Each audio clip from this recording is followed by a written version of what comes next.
Mummy मैं खेलने जा रहा हूँ। ठीक है, लेकिन 6 बजे तक घर आ जाना, देर मत करना। हाँ मम्मी, सवाल ही नहीं उठता। वैसे भी दादा ने कॉमिक जो लाने वाले। हाँ, 6 बजे तक कॉमिक्स आ जाएंगे और नाश्ता भी तैयार हो जाएगा। और हाँ, आलोक चाचू भी आ रहे हैं तुम्हें होमवर्क करवाने के लिए, इसलिए 6 बजे से देर मत करना और जल्दी घर आ जाना। अब मम्मी मैं जाऊँ, वरना मेरी बैटिंग मिस हो जाएगी। हाँ तो जाना, लेकिन 6 बजे से पहले। हाँ हाँ मम्मी, 6 बजे।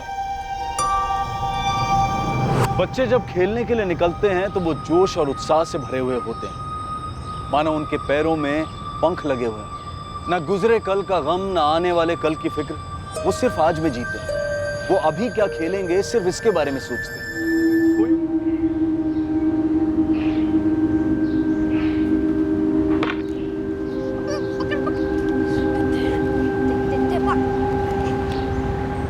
चल रवि, इस बार हम दोनों एक टीम में। नहीं यार गोलू, मुझे जाना है। अरे बाप रे, 6:15 हो गए। चल यार मैं चलता हूँ। अरे अभी शाम होने में टाइम है रवि, चल एक और एक मैच खेल लेते ना। हाँ यार, हम लोग रोज तो 7 बजे तक खेलते हैं। हाँ। नहीं यार, आज मेरे को जाना है। मम्मी को बोल के थे 6 बजे तक आऊंगा। अभी 6:15 हो गए। चल यार मैं चलता हूँ। बोलू तो मेरा बैट ले जाना।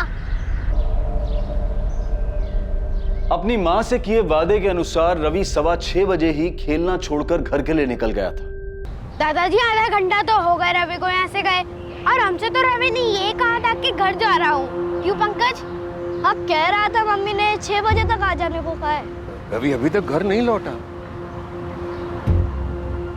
कहाँ जा सकता है?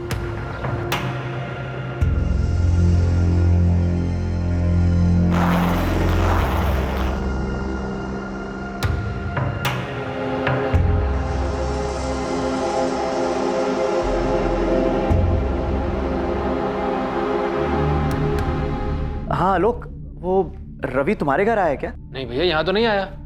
मैं तो थोड़ी देर पहले ही घर लौटा हूँ। कपड़े बदल के आप ही के घर आ रहा था रवि को पढ़ाने के लिए। क्यों, क्या बात है? अरे वो रवि रोज की तरह शाम को घर से बाहर खेलने के लिए निकला था, अब तक घर नहीं लौटा है।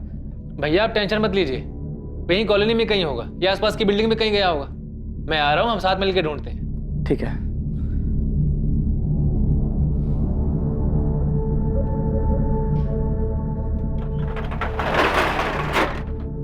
हाँ सागर भैया, हम निकल रहे हैं अभी। आसपास की सभी बिल्डिंगों में ढूंढेंगे। रवि बाबा जरूर अपनी धुनकी में किसी पड़ोसी घर में चले गए होंगे। हम ढूंढ के लेकर आते हैं आपके पास, आप परेशान मत होइए।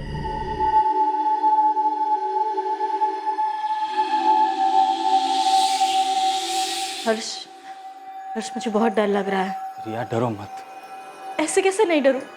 अगर तुम चले गए और सागर भैया ने आके मुझसे कुछ पूछ लिया तो मैं क्या बोलूंगी? रिया, कोई तुमसे कुछ नहीं पूछेगा, घबराओ मत। और सुनो, मैं तुम्हें फोन करूंगा, तुम मत करना। रिया इतना मत सोच, कुछ नहीं होगा। ठीक है, अभी मैं निकलता हूँ, ध्यान रखना अपना।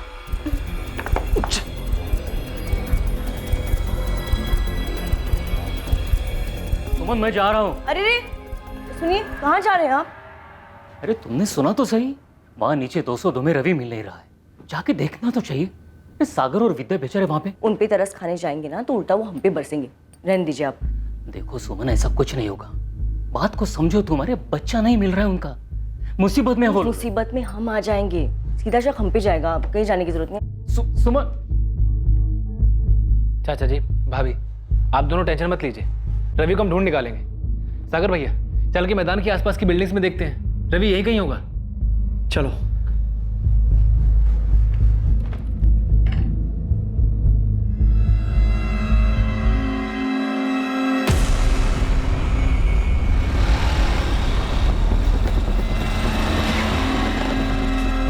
अरे हर्ष भैया, कहाँ जा रहे इतनी रात को? वो भी इतना बड़ा बैग लिए? अरे प्रशांत, वो अचानक ऑफिस से काम आ गया तो बाहर जा रहा हूँ। 2-3 दिन में आ जाऊंगा। आपने रवि को देखा क्या? रवि? नहीं, क्यों, क्या हुआ? मिल नहीं रहा है शाम से। मिल जाएगा, यहीं कहीं होगा, ढूंढ लेंगे हम लोग। चलिए।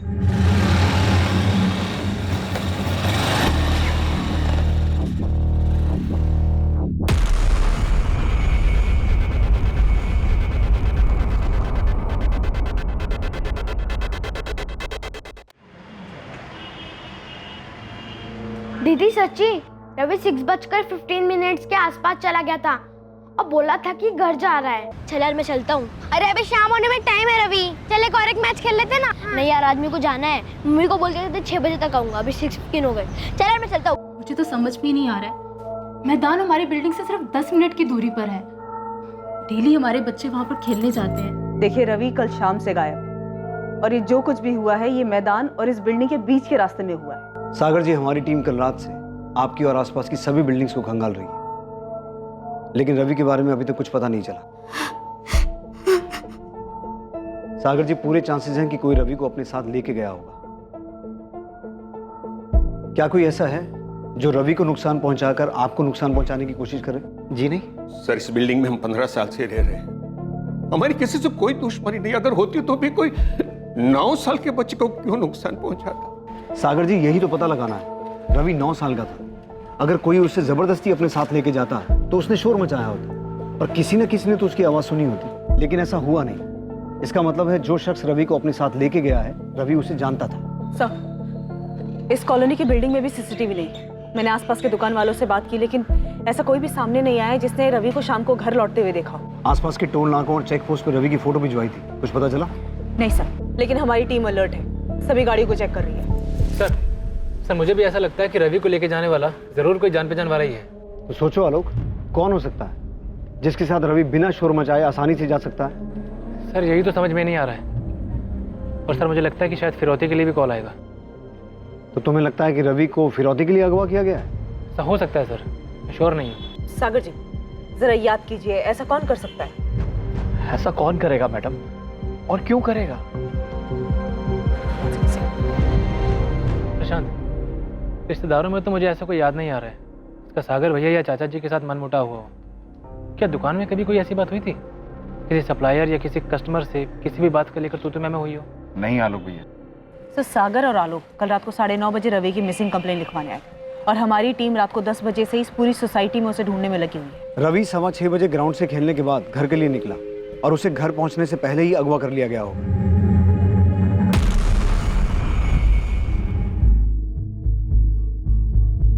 हमारी इन्वेस्टिगेशन 10 बजे शुरू हुई, यानी कि किडनैपर के पास 3.5 घंटे का टाइम था और अभी 12 घंटे बीत गए हैं, लेकिन फिरौती का कोई कॉल नहीं आया। आपका शक सही लग रहा है। ये काम किसी जान पहचान के आदमी का है। कोई ऐसा शख्स जिस पर रवि को पूरी तरह से भरोसा था। ये किडनैपिंग किसी निजी दुश्मनी का बदला निकालने के लिए की गई है। रवि के माँ बाप से संदिग्धों के नाम निकलवाने पड़ेंगे। रवि के परिवार की कभी ना कभी किसी के साथ कोई रंजिश जरूर रही होगी। 9 साल के बच्चे का इस तरह से गायब हो जाना, ये जरूर किसी गहरी नफरत का ही नतीजा हो सकता है।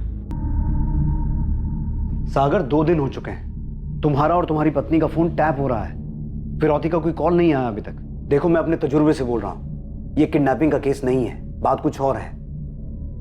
हम नहीं जानते सर, सच में नहीं जानते हम।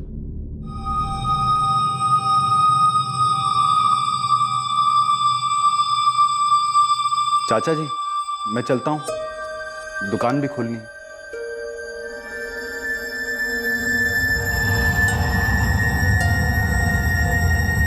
सर, उस मालती विहार कॉलोनी के आसपास के सारे ऑटो रिक्शा छान मारे, सभी दुकानों में भी देखा, पर कहीं कोई लीड नहीं मिल रहा।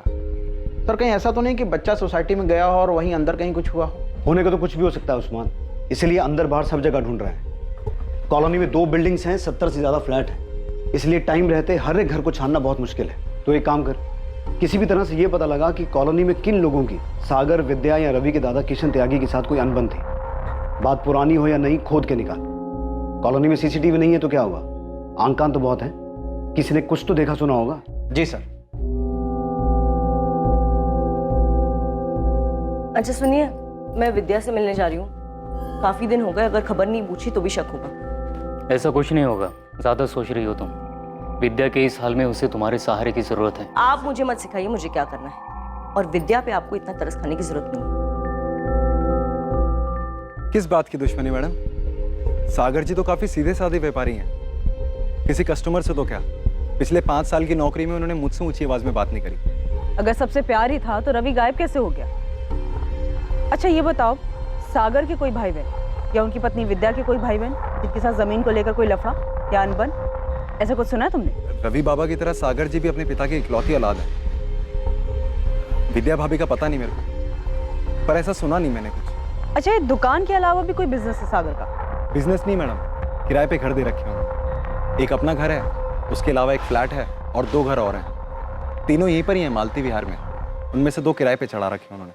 कौन कौन है किराएदार? एक तो यहीं रहते हैं चौथे माले पर, अभी अभी शादी हुई है उनकी, रिया यादव और हर्ष यादव। और दूसरे किराएदार? ममता पांडे, वो विधवा हैं, 2 साल से अपने बेटे पंकज के साथ रहती हैं। ये पंकज पांडे वही है ना जो उस दिन शाम को रवि के साथ खेल रहा था? हाँ मैडम।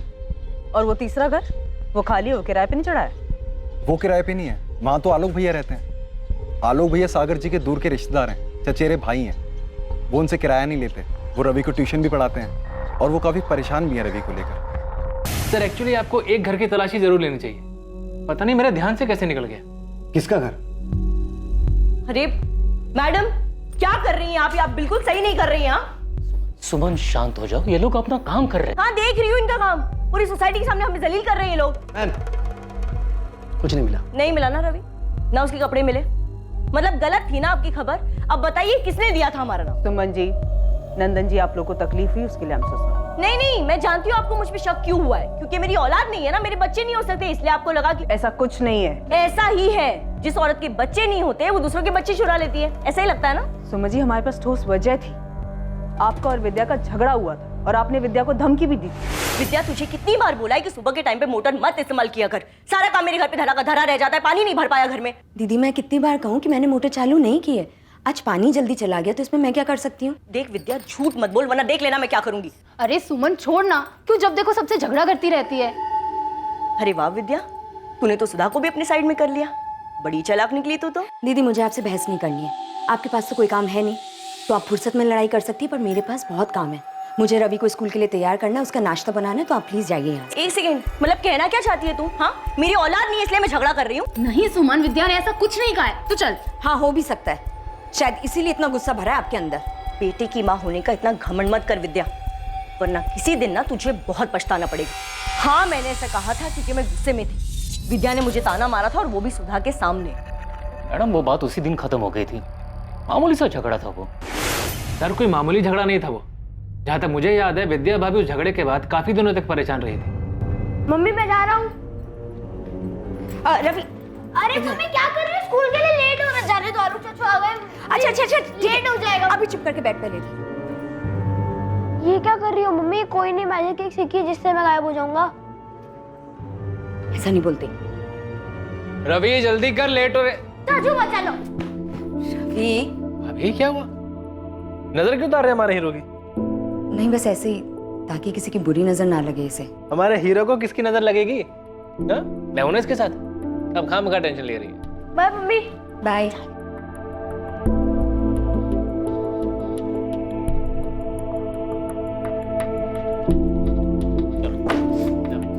मम्मी मैं खेलने जा रहा हूँ। रवि धीरे, और 1 घंटे में वापस आ जाना। नहीं मम्मी 2 घंटे प्लीज। कोई मोल भाव नहीं, 1 घंटा मतलब 1 घंटा, समझे? जल्दी वापस आना। क्या बात है भाभी, 1-2 दिन से देख रहा हूँ आप रवि को लेकर कुछ ज्यादा ही परेशान है। वो क्या है ना, कुछ लोगों की बातें बहुत डरा देती हैं लोग। उस दिन सुमन दीदी ने कुछ ऐसी बात बोली जो दिमाग में घर कर गई, ऐसा लगा मानो उन्होंने कोई श्राप दिया हो मुझे। अब कहिए क्या झूठ है? गुस्से में मैंने क्या कहा ये सबको याद है, लेकिन ये किसी को याद नहीं है कि उस दिन के बाद कितनी बार मैंने रवि को अपने घर पे बुला के सामने से मिठाई खिलाई, चॉकलेट खिलाई। 1 मिनट, आप रवि को खुद बुलाकर चॉकलेट और मिठाई देती थी, तो क्या 16 जून को भी आपने यही किया था? रवि को बुलाकर चॉकलेट दी थी जब वो घर लौट रहा था? देखिए सुमन जी, छुपाने का कोई फायदा नहीं है, तो बेहतर यही होगा जो कुछ भी किया है या जानते हैं बता दीजिए। मैडम हमने कुछ नहीं किया है। हाँ जब से रवि गायब है हमें यह डर जरूर था कि किसी दिन उस झगड़े की बात फिर उछलेगी और सब हम पर ही शक करेंगे, और वही हुआ, लेकिन हमने कुछ नहीं किया है। चलो मैडम देखिए, विद्या ने आपको हमारे बारे में तो सब कुछ बता दिया, लेकिन हमें पूरा यकीन है कि उसने आपको अपने राज के बारे में तो नहीं बताया होगा। कैसा राज? ममता पांडे, ममता के बारे में उसने आपको नहीं बताया होगा ना? मुझे पूरा यकीन था उसने नहीं बताया होगा। कौन ममता? वो सागर की किराएदार? उसी से पूछ लीजिए ना, क्यों विद्या का पति सागर एक अकेली औरत के घर के बार बार चक्कर काटता है। मेरे बारे में तो उसने सब कुछ बता दिया, लेकिन उसके बारे में उसने अपनी जुबान से कुछ नहीं निकाला। क्यों? सर हो सकता है सुमन ने हमें ममता वाली बात हमें गुमराह करने के लिए बताई हो। मुमकिन है, लेकिन एक 9 साल का बच्चा इतने दिनों से गायब है तो किसी भी बात को लाइटली नहीं ले सकता है। किरण तुम ममता के घर की तलाशी लो, मैं इधर सागर से बात करता हूँ। मम्मी, सुमन आंटी के घर में पुलिस क्यों आई थी? क्या सुमन आंटी ने रवि को अपने घर में छुपाया है? तू कुछ भी बोल देता है। चल अपना होमवर्क कर। सुमन आंटी ने छुपाया।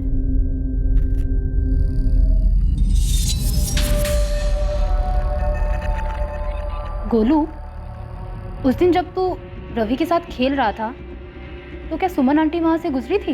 पता नहीं मम्मी, मेरा ध्यान नहीं गया। मैं, रवि और पंकज खेलने में लगे थे। शायद पंकज ने कुछ देखा हो।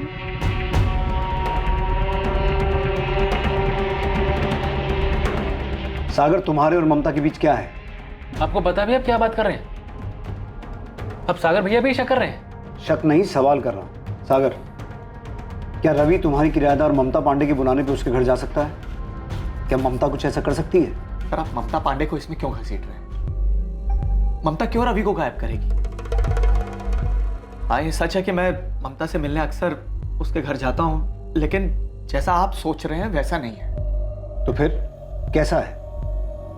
सर, 3 साल पहले ममता पांडे के पति की डेथ हो गई थी। तब से वो बेचारी अकेले अपने बेटे पंकज की परवरिश कर रही है। मैं कभी कभी पैसों से थोड़ी बहुत उसकी मदद कर देता हूँ, उसके बेटे के साथ खेल लेता हूँ इंसानियत के नाते, बस। तुम्हारी पत्नी विद्या को तुम्हारी इस इंसानियत के बारे में पता है? जी हाँ, विद्या जानती है कि ममता हमारी किराएदार है। सागर, मेरा सवाल ध्यान से सुनो। तुम जो ममता पांडे से बार बार मिलते हो, उसे पैसे देते हो, इस बारे में तुम्हारी पत्नी विद्या को पता है?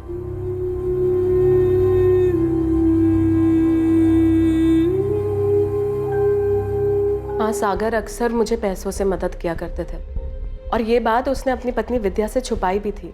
क्यों छुपाई? मैंने भी यही पूछा था सागर से और उसे मना भी किया था कि वो ऐसा ना करे, क्योंकि हम कोई गलत काम तो कर नहीं रहे थे।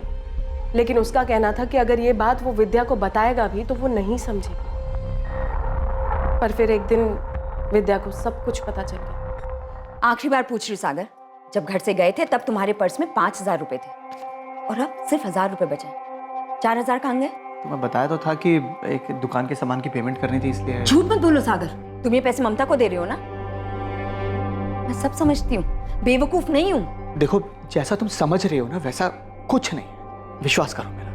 मैं सिर्फ उसकी थोड़ी सी हेल्प कर देता हूँ क्योंकि एक छोटे बच्चे की जिम्मेदारी है उसकी। तुम पे भी अपने बच्चे की जिम्मेदारी है सागर, और बेहतर यही होगा कि ममता के बच्चे की फिक्र करने की बजाय तुम अपने बच्चे की फिक्र करो। और इसके बावजूद तुम ममता से मिलते रहे, लेकिन तुम्हारा कोई अफेयर नहीं है, राइट? जी नहीं, हम दोनों को अपनी जिम्मेदारी का एहसास है, लेकिन आपको नहीं है।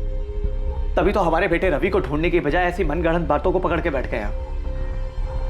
अब ये बातें विद्या से मत पूछेगा, वैसे उसकी हालत बुरी है। उससे भी बुरी हालत में तुम्हारा बेटा रवि हो सकता है सागर, लेकिन तुम फिर भी हमसे सच्चाई छुपा रहे हो। मैं आपसे कोई सच्चाई नहीं छुपा रहा हूं। ठीक है, ये बताओ कि ममता का बेटा पंकज और रवि दोस्त है ना?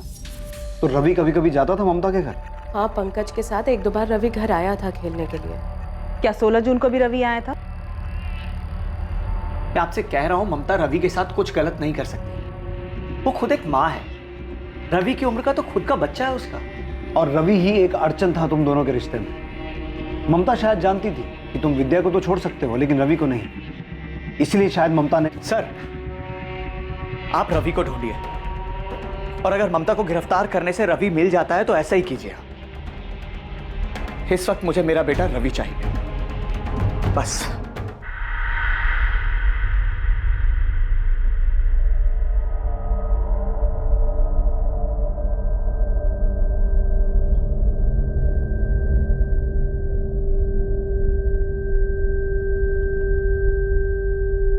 Hands up. मम्मी ने आपको कहा था ना कि ये लड्डू नानी के घर ले जाने के लिए बनाया है, तो फिर क्यों खाए? अभी उन्हें बताता हूँ। मम्मी चुप कर, मम्मी के मैसेंजर। चुप, मम्मी को कुछ नहीं बताएगा तू, ओके? ठीक है, पर उसकी फीस लगेगी। क्या चाहिए तुझे? 1 पेस्ट्री, 2 चॉकलेट, और फिर आपका राज राज रहेगा। अच्छा बेटे, तेरे को पता है ना रिश्वत मांगना बुरी बात होती है। और पापा, आप भी जानते हो ना कि आप मम्मी से जो ये सब छुपा रहे हो वो सब भी बुरी बात है।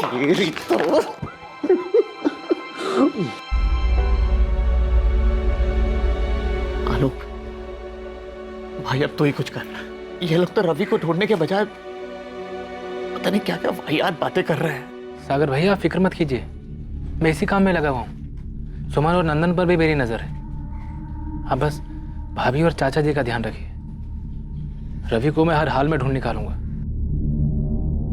सर, ये ममता काफी स्ट्रेट फॉरवर्ड औरत लगी। कॉलोनी के ही कुछ बच्चों को ट्यूशन पढ़ाती है, बिना झिझक के साफ साफ बात कर रही थी। लग नहीं रहा था कि कुछ छुपा रही है। तुमने ममता के बेटे पंकज से रवि के बारे में बात की? रवि उस दिन उसी के साथ खेल रहा था। यस सर, जब मैंने पंकज से रवि के बारे में पूछा तो लग नहीं रहा था कि वो कुछ रटा रटाए बोल रहा है। वैसे भी मैंने ममता के कॉल रिकॉर्ड्स मंगवाए हैं सर। 16 जून की शाम को ममता कहाँ क्या कर रही थी ये भी हम पता लगवा रहे हैं। इस केस की नब्ज हाथ नहीं लग रही है। रवि के गायब होने की वजह का पता नहीं चल पा रहा है। आखिर ये मामला क्या है? कुछ तो है किरण जो हमसे मिस हो रहा है। इस केस में कई ऐसे किरदार थे जो अभी तक पुलिस की नजरों में नहीं आए थे, और जो सामने आए भी थे उनकी पूरी तरह तफ्तीश होनी अभी बाकी थी। और जिनकी तफ्तीश हुई थी उन्होंने इस केस को और उलझाने का काम किया था। क्या घूर रहे हैं आप लोग? हाँ, आप लोगों को क्या लगता है मैंने रवि को गायब किया है? हाँ किया है, और आप लोग के बच्चे भी गायब कर दूंगी। बच के रहना।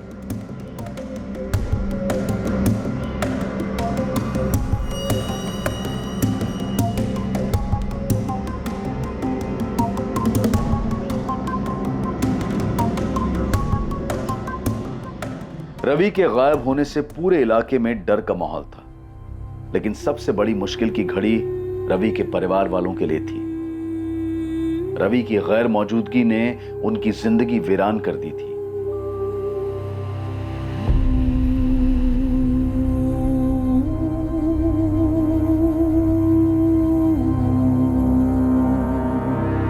विद्या, आलोक भी ढूंढ रहा है हमारे रवि को। बहुत जल्दी मिल जाएगा हमारा रवि। वो ममता वाली बात, मुझे किसी से कोई लेना देना नहीं है, नहीं मुझे कुछ सुनना है। मुझे सिर्फ मेरा बेटा रवि चाहिए। तुम्हें ममता के पास जाना हो नहीं जाना हो, जो करना है करो, बस मुझे मेरा बेटा रवि ला दो।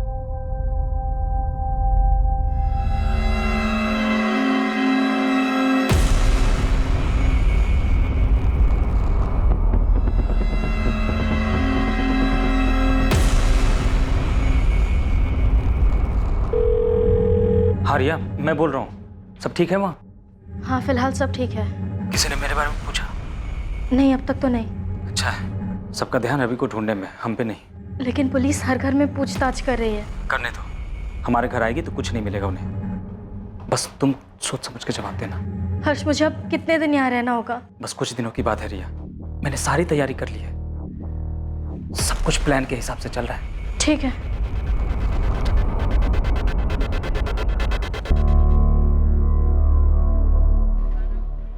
हाँ ममता, रवि का कुछ पता चला? नहीं, पुलिस ढूंढ रही है उसे। आलोक भी कोशिश कर रहा है। पुलिस मुझसे हमारे बारे में पूछ रही थी। मुझसे भी।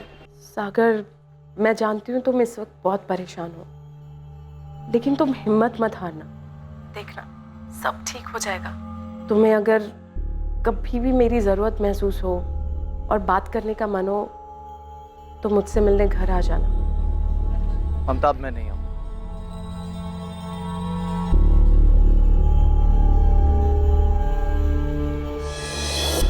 मैम, अगर सुमन और नंदन के 1 महीने के कॉल रिकॉर्ड्स में कुछ नहीं निकला है तो आप उनके 3 महीने के कॉल रिकॉर्ड्स निकलवाइए। और क्या आपने उनकी लोकेशन डिटेल्स चेक की? करेंगे, सब करेंगे, और कॉल रिकॉर्ड्स भी निकलवाएंगे। नंदन, सुमन, ममता और तुम्हारे भी। मैं समझता हूँ मैम कि आपको मेरे इस केस में इंटरफेयर करना बिल्कुल पसंद नहीं, और आप ही बताइए मैं कैसे ना करूँ इंटरफेयर। रवि जब से पैदा हुआ है मैंने उसे अपनी गोद में खिलाया मैम। बाकी मेरा आपको परेशान करने का कोई इरादा नहीं है। सर, पूरे एरिया में पता किया, ये कॉलोनी बेगिंग माफिया या किडनैपिंग गैंग के रडार में थी ही नहीं। सर, हमने ममता और सुमन पर भी नजर रखी हुई है। ममता भी उस शाम पड़ोस में ट्यूशन पढ़ा रही थी। कहीं से कोई लीड ही नहीं मिल रही है। रवि आखिर है कहाँ? ना कॉलोनी के अंदर कहीं मिल रहा है, ना बाहर किसी मूवमेंट का पता चल रहा है, ना ही अभी तक फिरौती का कॉल आया है। किरण, मुझे बच्चे को लेकर बहुत डर लग रहा है। बहुत टाइम हो गया है, यहाँ तो ऑलरेडी रवि के साथ कुछ हो गया है, या फिर कोई अभी भी सही मौके का इंतजार कर रहा है।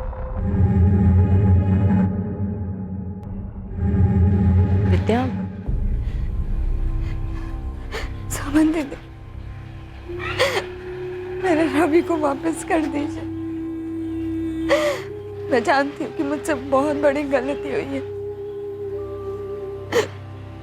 आपको जितना भी गुस्सा है ना, आप मुझसे निकाल दीजिए। जो भी सजा देनी है ना, मुझे दे दीजिए। पर मेरे बेटे रवि को वापस कर दीजिए। अगर आप चाहती हैं ना, तो मैं आपके पैर पड़ने को भी नहीं आ रही। विद्या क्या कर रही हो? उठो, उठो, संभालो अपने आप को। विद्या उठो, प्लीज उठो। मैं सच कह रही हूँ, मुझे नहीं पता रवि कहाँ है। मेरे बेटे को लौटा दीजिए दीदी, मुझे माफ कर दीजिए। मेरे बेटे को लौटा विद्या, चलो। रवि को विद्या बेटा चलो यहाँ से, चलो।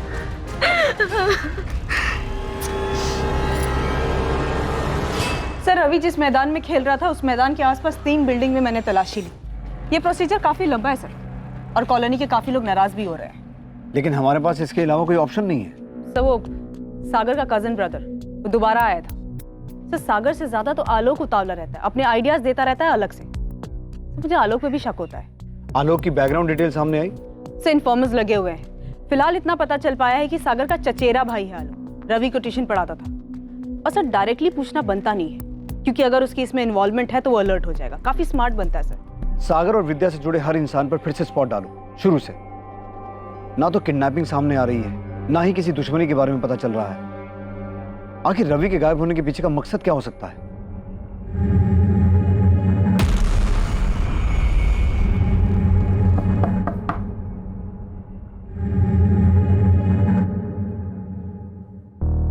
भाभी, आपसे कुछ जरूरी बात करनी थी।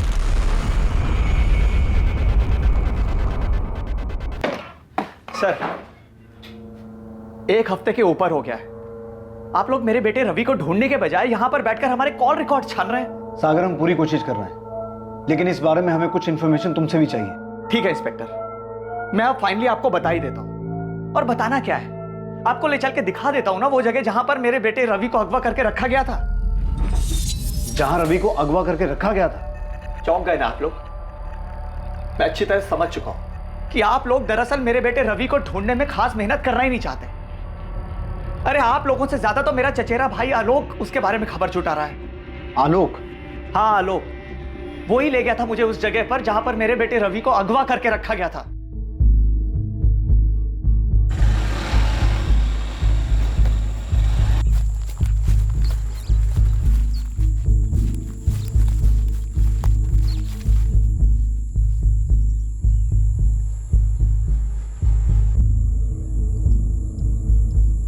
आलोक, यहां तो कोई भी नहीं है। तुमने तो कहा था रवि यहीं पे। रवि यहीं था सागर भैया, उन लोगों ने अपना ठिकाना बदल लिया। हमारा रवि अकेला ऐसी जगह पर? आलोक, कहाँ होगा रवि? कब मिलेगा हमें? भैया आप टेंशन मत लीजिए, मैं जल्दी ढूंढ निकालूंगा उसे, मिल जाएगा वो। मेरे आदमी इसी काम में लगे हुए। आलोक के लोग? कौन से लोग? उसे कैसे पता उस जगह के बारे में? उसके इन्फॉर्मर्स के जरिए। आलोक के इन्फॉर्मर्स? जी, आलोक आईबी में ऑफिसर है। आलोक इंटेलिजेंस ब्यूरो में है? पुलिस के लिए यह एक चौंका देने वाला खुलासा था। यही नहीं, एक हद तक पुलिस के लिए शर्मिंदगी की बात भी थी, क्योंकि दूसरे डिपार्टमेंट का एक ऑफिसर इन्वेस्टिगेशन में उनसे आगे था। देखिए, मैंने कहा ना, हम आपका सारा किराया चुका देंगे। कहीं भागे तो नहीं जा रहे हैं ना? आप प्लीज बस थोड़े दिन रुक जाइए। दिन नहीं, महीनों से रुके हुए, और कितना रुकेंगे। देखिए रिया भाभी, आप लोगों की ना किस्मत बहुत अच्छी है। जब से रवि बाबा गुम हुए हैं ना, सागर जी का काम पे बिल्कुल ध्यान नहीं है। नहीं तो अभी तक तो आप और हर्ष भाई। वैसे हर्ष भाई कब आ रहे हैं? वो जल्दी आ जाएंगे। देखिए, आप सब्र रखिए प्लीज।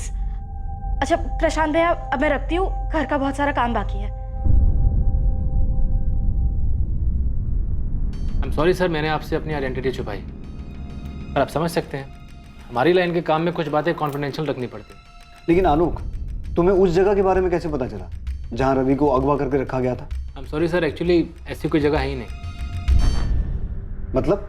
सर, ये सच है कि मेरे आईबी डिपार्टमेंट के खबरी इस केस में लगे हुए हैं, पर ये किडनैपिंग की जगह मैंने सागर भैया को तसल्ली देने के लिए क्रिएट की थी। मैं कुछ समझा नहीं। सर, सागर भैया हिम्मत हार चुके थे, उन्हें लग रहा था कि रवि जिंदा ही नहीं है, वो टूट जाती है तो भाभी और चाचा जी का क्या होता?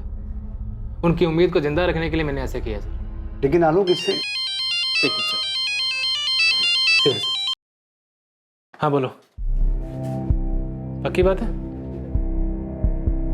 ठीक है, बाद में बात करता हूँ। सर, मेरे डिपार्टमेंट के खबरी ने अभी अभी एक बहुत तगड़ी लीड दी है। पहले मुझे लग रहा था कि ये काम किसी करीब के आदमी का है, पर ऐसा है नहीं। बात कुछ और ही है। साफ साफ बोलो आलोक, लीड क्या है? नरबली। रवि लड़का है तो फ्लैश स्टेट का चांस ही नहीं। और बैगिंग माफिया को मैं अच्छे से स्कैन कर चुका हूँ, और आप लोग भी। सिर्फ यही एक एंगल है जो हमने टच नहीं किया। सर, मेरे खबरी का कहना है कि मालती विहार कॉलोनी के कुछ परिवार हैं जो बलि में विश्वास करते हैं। कौन? नाम नहीं पता सर। ये खबर मेरे खबरी के पास बहुत घूम घूम कर आई, लेकिन अपने तजुर्बे से इतना जरूर कह सकता हूँ कि इतने सालों में इस खबरी की कोई भी खबर गलत साबित नहीं हुई है। नरबली, तुम्हारे परिवार में से ही किसी का दोष है। उसी दोष का प्रकोप तुम्हारे रवि पर हावी हो रहा है।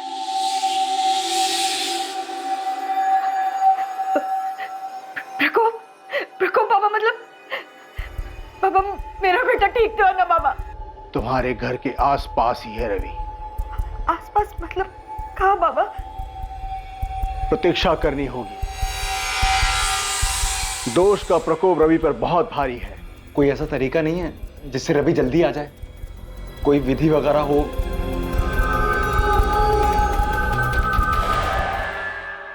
नरबली, ये टिप किसने दी मैडम?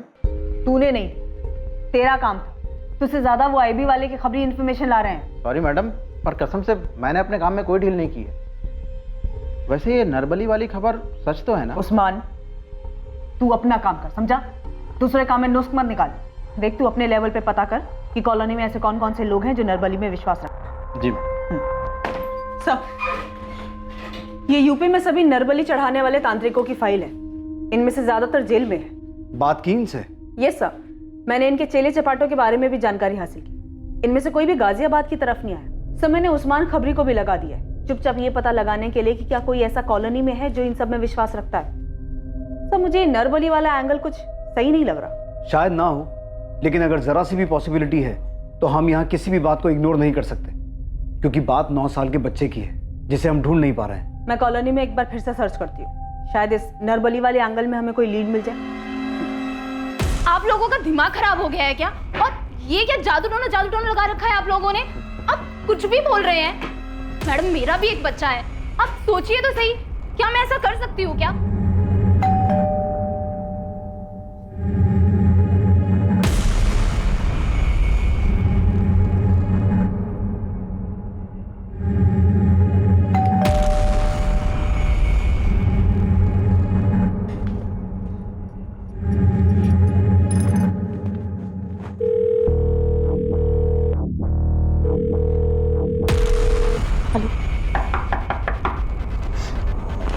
जी, क्या हुआ?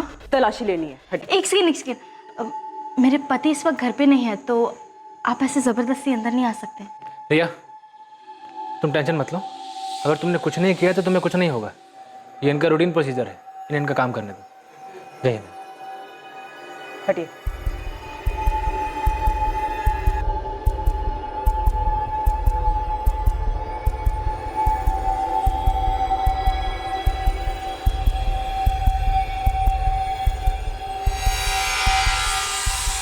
मैम, यहाँ पे कुछ नहीं मिला।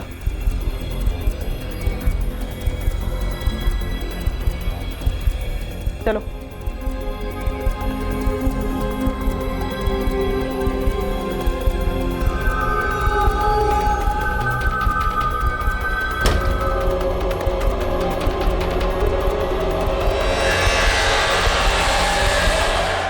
ये क्या कर रहे हैं आप लोग? हाँ, क्या कर रहे हैं आप लोग? आप लोगों को लगता है कि मैं खुद अपने बेटे को कुछ भी करने जा रहे, कुछ भी बोलने जा रहे, पर वो मेरा बेटा है, माँ उसकी। मैं कैसे? हाँ उस्मान, बोल।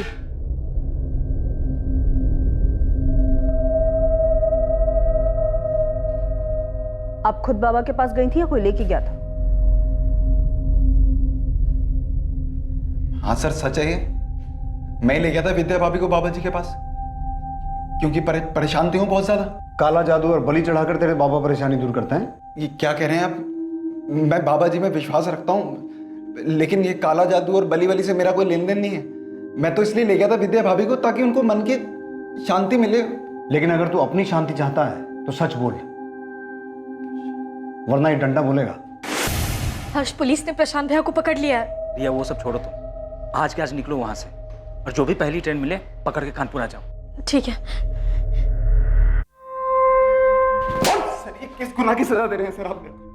मैं सच में सागर भैया और भाभी का भला चाहता हूं मैं, ताकि उनको तसल्ली मिले। लेकिन तेरे जवाब से हमें तसल्ली नहीं मिली। सर ये क्या कह रहे हैं सर आप? मैं सच में उस दिन रवि को ढूंढ रहा था, पैंतरा नहीं है ये कोई। सर मुझे कुछ याद आ रहा है सर। अरे हर्ष भैया, कहाँ जा रहे इतनी रात को, वो भी इतना बड़ा बैग लिए? अचानक ऑफिस से एक काम आ गया तो बाहर जा रहा हूँ।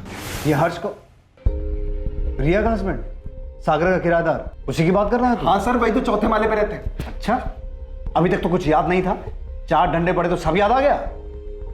नहीं सर, ऐसा कुछ नहीं है सर। मेरे को याद आ रहा है कि हर्ष भाई के पास एक बड़ा सा बैग था, वो उसे लेके जा रहे थे रात को। घबराए हुए भी थे, ऐसा लग रहा था कि कहीं भाग रहे हो। और हर्ष भाई अभी तक वापस भी नहीं आए हैं कॉलोनी में।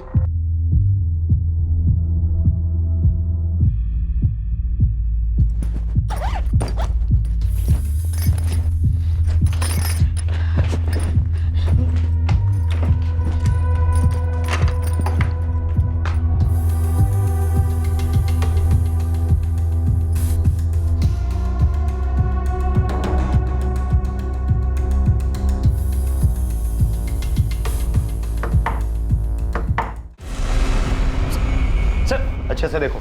सर ये आप लोग क्या कर रहे हैं? सर मैंने कुछ नहीं किया है। कुछ नहीं किया? गलती हो गई, मैं सागर भैया को धोखा नहीं देना चाहता।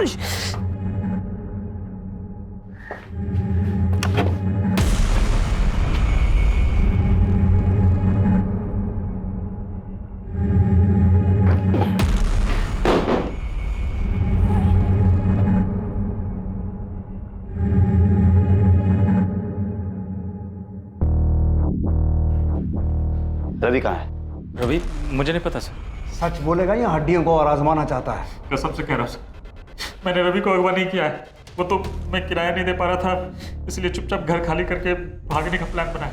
तो ऐसे नहीं बोलेगा तू, तोड़ो इसे। सर मैं सही कह रहा हूँ सर। देखिए, मैं मानती हूँ हमसे गलती हुई है। आपने हमें रहने को घर दिया, हमें भरोसा किया, और हम आपको धोखा देकर जा रहे थे। सागर भैया, विद्या भाभी, मैं कह रही हूँ हर्ष ने रवि को कुछ नहीं किया है। भाभी प्लीज प्लीज आप पुलिस को बोल दीजिए कि वो हर्ष को छोड़ दे प्लीज। सर कुछ मिला आपको हर्ष के इंटरोगेशन से? नहीं आलोक, हर्ष के कॉल रिकॉर्ड्स और लोकेशन डिटेल्स भी स्कैन किए, और कानपुर जिस जगह वो नई नौकरी के लिए गया था वहां उसके कलीग से भी बात की। और 16 जून को गाजियाबाद से हर्ष ने जो ट्रेन पकड़ी थी कानपुर के लिए, वहां के भी कुछ आई विटनेस ने कहा है कि उन्होंने हर्ष के साथ कोई बच्चा नहीं देखा। सर आई थिंक हमें हार नहीं माननी चाहिए।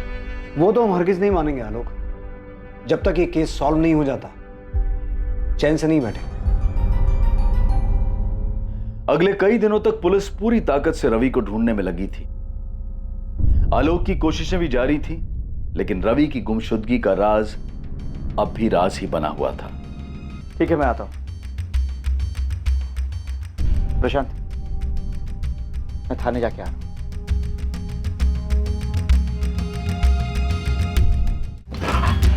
सर आओ आलोक।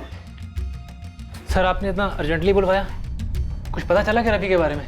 हाँ, कुछ क्लूज मिले हैं तुम्हारे उस नरबली के एंगल से जुड़े हुए, इसीलिए हमें तुम्हारे उस आईबी के इन्फॉर्मर से बात करनी है। सर एक्चुअली खबरी आईबी डिपार्टमेंट से कनेक्टेड है, तो उनके बारे में आपको जानकारी नहीं दे पाऊंगा। मैं जानता हूँ, इसलिए तुम्हें टेंशन लेने की जरूरत नहीं है। मेरी तुम्हारे आईबी डिपार्टमेंट के हेड से बात हो गई है, इनफैक्ट वो यहीं आए हुए हैं। आइए सर।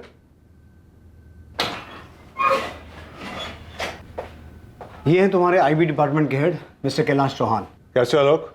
Fine sir. इन्होंने परमिशन दे दी है। हाँ आलोक, बता दो अपना सोर्स, कौन है तुम्हारा खबरी? आई एम सॉरी सर, मैं आपकी बात रिस्पेक्ट करता हूँ, लेकिन वो खबरी जो है सर, वो सर ये आईबी डिपार्टमेंट के हेड नहीं, हमारा कांस्टेबल है विलास रावत।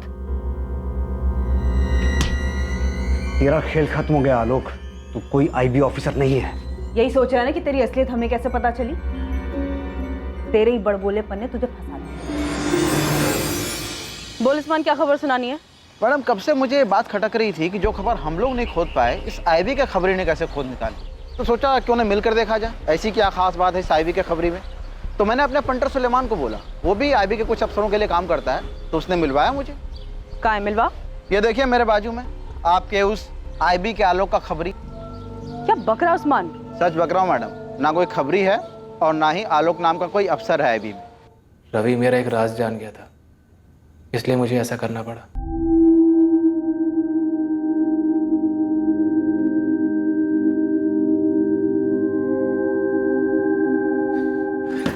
मिला रवि, मिला? तूने समझा दिया उसे? नहीं मिला, पता नहीं कहाँ चला गया। नहीं मिला मतलब?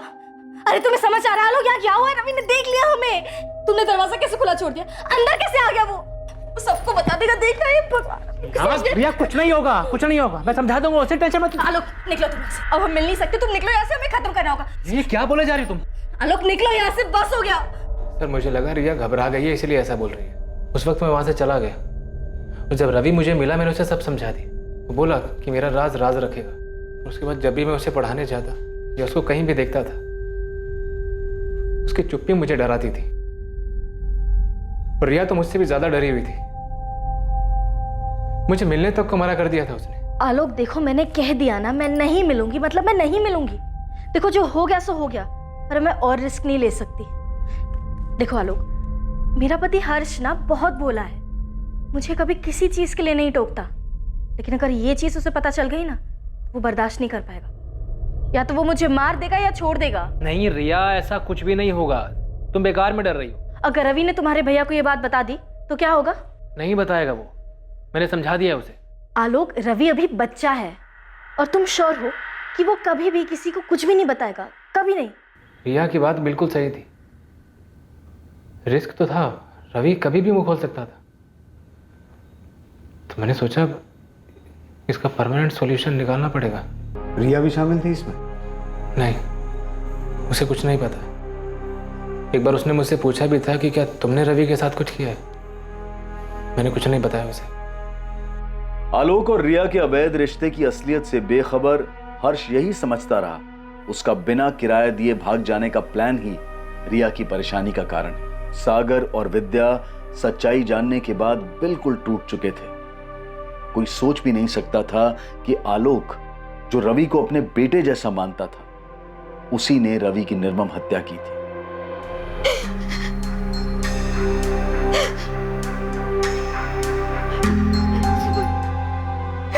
दीदी, मेरा रवि, मेरा रवि। इतने लंबे समय तक रवि की लाश आलोक के घर में ही थी, लेकिन आस पड़ोस वालों को पता भी नहीं चला। आलोक से पूछने पर उसने बताया कि वो लाश पर लगातार इत्र छिड़कता रहा ताकि आसपास के लोगों को लाश की बदबू ना आए। अगर रिया और आलोक के रिश्ते का सच सबके सामने आ जाता तो ज्यादा से ज्यादा क्या होता, उनकी निजी जिंदगी और रिश्तों में तनाव पैदा हो जाता। जाहिर है कि उनके सगे संबंधियों को यह सच जानकर ठेस पहुंचती, लेकिन वक्त के साथ ये दौर भी गुजर जाता। लेकिन सिर्फ इस सच को छुपाने के लिए एक मासूम बच्चे की हत्या कर दी गई। रवि की जान के सामने इन दोनों का सच और डर बहुत ही महत्वहीन था, पर दुर्भाग्यवश बेकसूर होते हुए भी इस राज की कीमत रवि को अपनी जान गंवाकर चुकानी पड़ी। अब मैं अनूप सोनी आपसे विदा लेता हूं, फिर मुलाकात होगी एक और नए केस के साथ कल रात 11 बजे। और याद रखें, क्राइम और आपके बीच में सिर्फ इतना फर्क है कि आप कितने सतर्क हैं। सतर्क रहें, सुरक्षित रहें। जय हिंद।